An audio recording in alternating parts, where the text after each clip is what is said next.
¿Cuántos de ustedes han usado esta placa?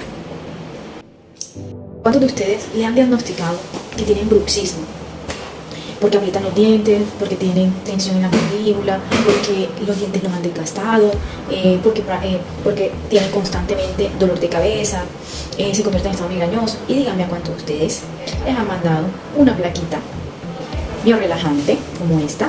¿Y a cuántos de ustedes también le han dicho que ese diagnóstico es irreversible? Quiere decir que ya ustedes tienen que acostumbrarse al tema del dolor, porque cuando abren y cierran su boca tienen que acostumbrarse a todos los dolores que comenté anteriormente. Y entonces ustedes les preguntan, doctor, entonces ¿cuál es el tratamiento para mi bruxismo? Te van a mandar una plaquita como esta.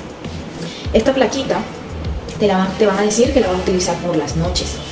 Esto va a ser un poco controversial para algunos odontólogos. De hecho, ya lo es. Entonces, te van a decir que la vas a utilizar por las noches para dormir. ¿Qué sucede? Cuando tú utilizas esta placa por la noche, listo, sí te va a ayudar con el tema de la contractura, de no sentirte tan tensionada, de pronto quizás te pueda ayudar con el ruido. ¿Qué pasa cuando te la vas a quitar? Cuando tú te quitas esa plaquita, ¿qué va a suceder? Vas a volver al estado natural como estabas mordiendo antes de la placa. ¿Y qué va a pasar? Nuevamente toda la sintomatología va a volver.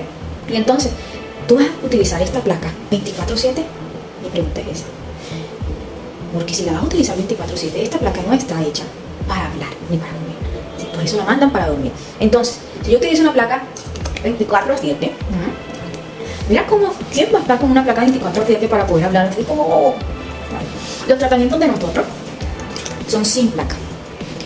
La placa que nosotros vamos a hacer es una placa la cual es como un medio de diagnóstico más no como un tratamiento. ¿A quiénes le colocamos placa? Pacientes que no quieren pasar por el tratamiento funcional y que quieren irse por el tema convencional. Le realizamos estas placas y se dan cuenta, son hasta unas placas bien bonitas. Miren, fuera de lo que normalmente uno ve que son transparentes, yo realizo las placas de esta manera. Entonces, en tus manos está si quieres un tratamiento a corto plazo, un resultado a corto plazo, y que vivas todo el tiempo dependiente de esta placa, o si quieres un tratamiento a largo plazo en donde no tengas que convivir con esta placa y que puedas tener una mejor calidad de vida por el hecho de que vamos a trabajar de una manera fisiológica en tu articulación temporomandibular, y no solo en la articulación, sino también en la parte de tu columna, de tu postura.